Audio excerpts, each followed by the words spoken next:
Hello বন্ধুরা, আজকে Korean movie commitment explain করব, যার IMDb রেটিং 6.6। ওকে, তাহলে চলে আসি মূল আলোচনায়। এই মুভি শুরুতেই একটি ছেলেকে দেখানো হয় যার নাম মিয়ং হুন, কিন্তু সে নাম পরিচয় গোপন রেখে দক্ষিণ কোরিয়ার এই স্কুলে ভর্তি হয়েছে। আসলে সে উত্তর কোরিয়ার একজন গুপ্তচর। সে একটি সিক্রেট মিশনের জন্য এখানে ছদ্মবেশে নাম পরিচয় গোপন রেখে উত্তর কোরিয়া থেকে দক্ষিণ কোরিয়ার এই স্কুলে ভর্তি হয়েছে। এই স্কুলে তার নাম রাখা হয়েছে ডাইহো। মিয়ং হুনের বাবা এই গুপ্তচর সংগঠনের সদস্য ছিল, কিন্তু তাকে চক্রান্ত করে মিথ্যা দেশদ্রোহিতার অপবাদ দিয়ে মেরে ফেলা হয়েছে। বাবার মৃত্যুর পর মিয়ং হুন ও তার বোনকে জেলে রাখা হয়েছিল এবং এই গুপ্তচর সংগঠনের লিডার, যার নাম মুন, সে মিয়ং হুনের বোনকে জিম্মি করে তাকে গুপ্তচর হতে বাধ্য করেছে এবং তাকে শর্ত দেওয়া হয়েছে যদি এই মিশন সাকসেস করতে পারে তাহলে তার বোনকে সংগঠনের লিডার ফেরত দিবে। পরের সিনে দেখা যায় গুপ্তচর সংগঠনের আরও দুই সহযোগীর সাথে মিয়ং হুন দক্ষিণ কোরিয়ার একটি বাড়িতে ওঠে। অপর সিনে দেখা যায় ওই স্কুলের কিছু দুষ্ট ছেলের দল মিয়ং হুনকে দুর্বল ভেবে তাকে বিরক্ত করতে আসে। তারপর তারা তাকে মারধর করে এবং পকেট থেকে তার মানিব্যাগটাও নিয়ে নেয়, কিন্তু তখন মিয়ং হুন তার পরিচয় গোপন রেখে মুখ বুজে সব সহ্য করে নেয়। এর পরের সিনে দেখা যায় এই গুপ্তচর সংগঠনের লোকজন একের পর এক খুন হচ্ছে। আসলে উত্তর ও দক্ষিণ কোরিয়ার সংগঠনের এজেন্টরা ক্ষমতার জন্য নিষ্ঠুর লড়াইয়ে জড়িয়ে পড়ে, আর এর মধ্যে ভয়ঙ্কর ছিল এক নামকরা এজেন্ট যার কোড নেম ছিল বিগ ডপার।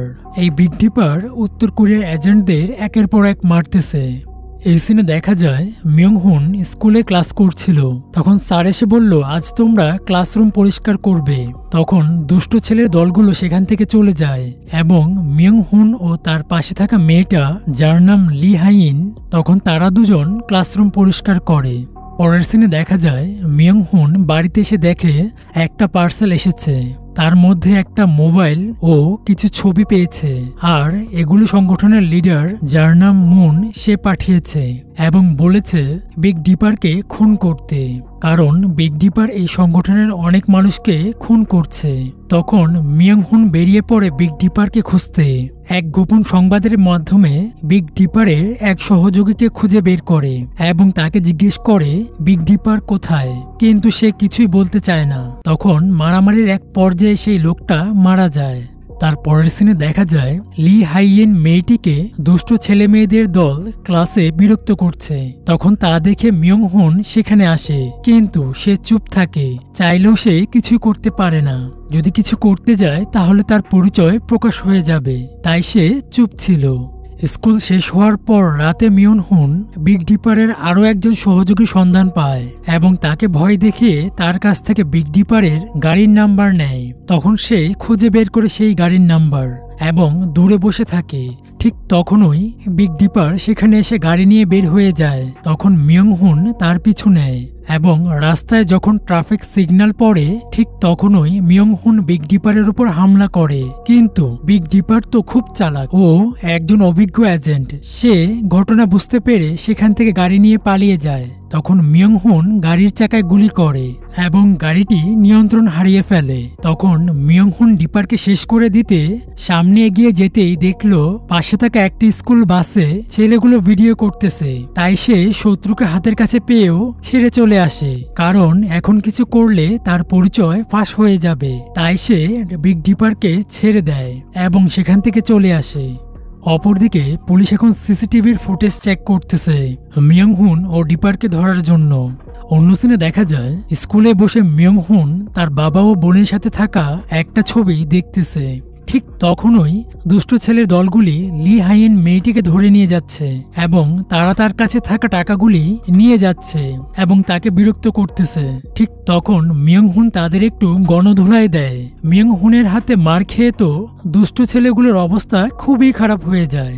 তখন আবারও ডাইনিংয়ে মিয়ং হুন আসে এবং বলে সেই দিনের পর থেকে হাইয়েন মেয়েটি স্কুলে আসতেছে না, সে কোথায় আছে তোমরা কি জানো? তখন তারা বলে দেয় তারা এই বিষয়ে কিছুই জানে না।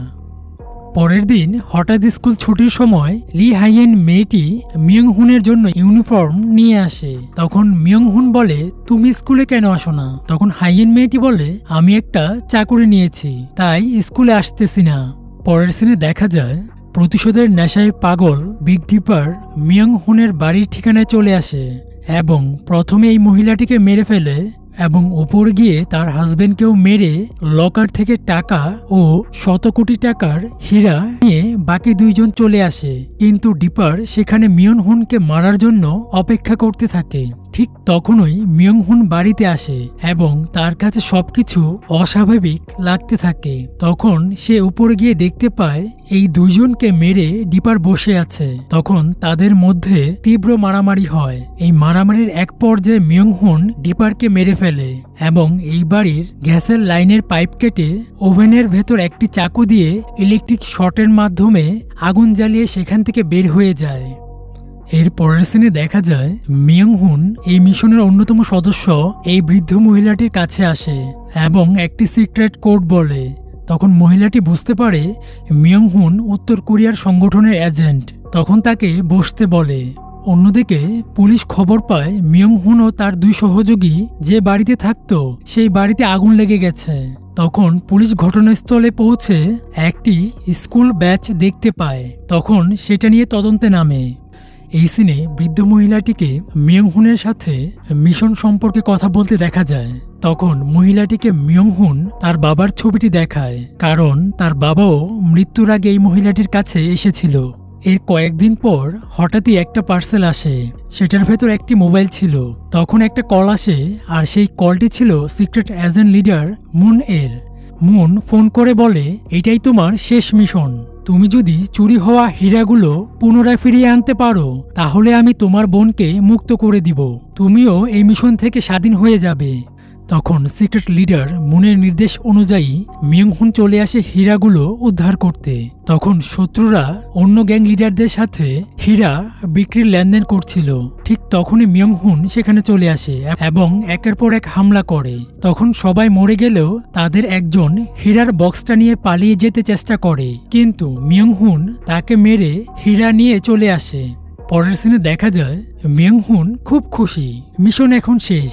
সে সিক্রেট এজেন্টের কথা অনুযায়ী মিশন শেষ করতে পেরেছে। সে এখন তার আদরের বোনকে ফিরে পাবে। তাই সে দেশে যাওয়ার জন্য প্রস্তুতি নিচ্ছিল এবং তার বোনের জন্য কিছু জিনিস কিনছিল।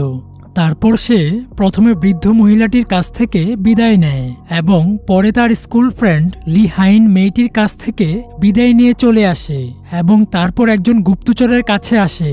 এই গুপ্তচরের সাহায্যেই মিয়ং হুন তার দেশে যেতে পারবে। তখন সে এই লোকটার সাথে গল্প করতে করতে একটি জাহাজে উঠে। ঠিক তখনই সেই লোকটি মিয়ং হুনকে পেটে ছুরি দিয়ে আঘাত করে। তখন মিয়ং হুন তাকে বলে, কেন তুমি এমন করলে? তখন সেই লোকটা বলে, উত্তর কোরিয়ার কোনো এজেন্টরা মিশন শেষ করে কখনো বাড়ি ফিরতে পারে না, তাই তোমায় শেষ করে দিচ্ছি।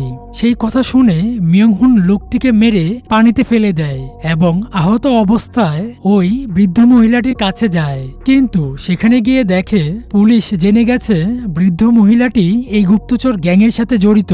তখন বৃদ্ধ মহিলাটি সেখানে মিয়ং হুনকে দেখে তাকে বাঁচাতে নিজের জীবন দেয়।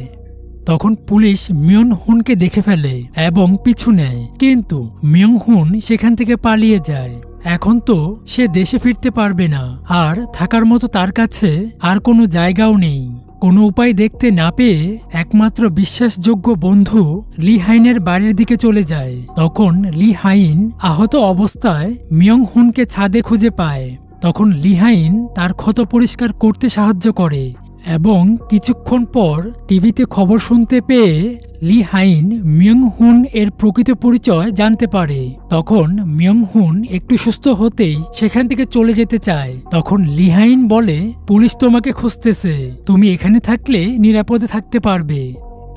এই সিনে দেখা যায় ঊর্ধ্বতন কর্মকর্তারা জেনে গেছে এই মিশনে মিয়ং হুনকে ব্যবহার করার পেছনে মুন এর হাত আছে, তাই তাকে রিমান্ডে আনা হয়। তখন মুন বলে, আমি যেহেতু মিয়ং হুনকে পাঠিয়েছি, আমি তাকে শেষ করব, আমাকে একটা সুযোগ দাও। পরের দিন মুন মিয়ং হুনের বোনকে নিয়ে চলে আসে দক্ষিণ কোরিয়ায় এবং মিয়ং হুনকে ফোন করে বলে, তোমার কাছে যে হীরাগুলো আছে তা আমাকে দিয়ে তোমার বোনকে নিয়ে যাও। যদি হীরা আমি না পাই তাহলে তোমার বোনকে মেরে ফেলবো। তখন সেটা শুনে মিয়ং হুন অবাক হয়, কারণ এতদিন মুন তাকে নিজের স্বার্থে ব্যবহার করেছে এই হীরাগুলি উদ্ধার করার জন্য। পরের দিন সকালে মিয়ং হুন বেরিয়ে পড়ে মুনের দেওয়া ঠিকানায় যেতে। তখন একটি ছবি ও চিঠি লিখে রেখে আসে লি হাইনের জন্য। লি হাইন মেয়েটি সেই চিঠি পড়ে বুঝতে পারে মিয়ং হুন আরো বড় বিপদে পড়তে চলেছে। তাই সে তখন পুলিশকে ফোন করে সব বলে দেয়। তখন পুলিশ ঘটনাস্থলে যাওয়ার জন্য বের হয়। এইদিকে মিয়ং হুন হীরাগুলি মুনের হাতে দেওয়ার সময় মুনের ইশারায় মুনের এক লোক পেছন থেকে মিয়ং হুনকে গুলি করতে যাবে, ঠিক তখনই পুলিশ তাকে দেখে গুলি করে। তখন সেখানে তাদের মধ্যে তীব্র মারামারি হয় এবং মুন সেখান থেকে পালিয়ে যায়। তখন মুনের এক লোক সুযোগ বুঝে গাড়ি নিয়ে তার বোনকে নিয়ে পালিয়ে যেতে চেষ্টা করে। তখন পুলিশ তাকে ধরে ফেলে এবং তা দেখে মিয়ং হুন সেখান থেকে পালিয়ে যায়, কারণ সে এখন আইনের চোখে অপরাধী। পরের সিনে দেখা যায় মুন আবারও মিয়ং হুনকে ফোন করে বলে, তোমার বোনকে পুলিশ নিয়ে গেছে, তাতে কি হয়েছে? এখন তোমার বন্ধু লি হাইনকে ধরে নিয়ে এসেছি, যদি তাকে বাঁচাতে চাও আমার হীরাগুলি ফেরত দাও। তখন মিয়ং হুন পুলিশকে ফোন করে তার বোনের সাথে কথা বলে এবং তখন পুলিশ বলে তুমি স্যালেন্ডার করে ফেলো। তখন মিয়ং হুন বলে হ্যাঁ করব, শেষে একটা মিশন এখনো বাকি আছে, সেটা শেষ করলেই থানায় এসে স্যালেন্ডার করব। তখন মিয়ং হুন কথা শেষ করেই চলে আসে মুনের আস্তানায়। এসে লি হাইনকে সুস্থ দেখতে পায়। তখন মুন বলে আমার হীরাগুলি দাও। তখন মিয়ং হুন চালাকি করে হীরাগুলি উপরের দিকে ছুঁড়ে মারে এবং মুনের সহযোগীদের গুলি করে। তখন সেখানে তীব্র মারামারি হয়। এই মারামারির এক পর্যায়ে মুন লি হাইনকে নিয়ে একটি বক্সের ভেতর আটকা পড়ে যায়। তখন সে ব্যাগের ভেতরে থাক একটি গ্রেনেড বোমা বাহিরে ফেলে দেয়। এতে মুন ছাড়া বাকি সবাই মারা যায়। তখন মিয়ং হুন রিহাইনকে নিয়ে বের হয়ে আসে এবং রিহাইনকে সেখান থেকে চলে যেতে বলে এবং যাওয়ার সময় মুন তাকে গুলি করে। তখন সেখানে পুলিশ অফিসার এসে বলে মুন তুমি স্যালেন্ডার করো। তখন মুন স্যালেন্ডার করতে চায় না। তখন মিয়ং হুন ও মুন একে অপরের দিকে গুলি ছুড়ে।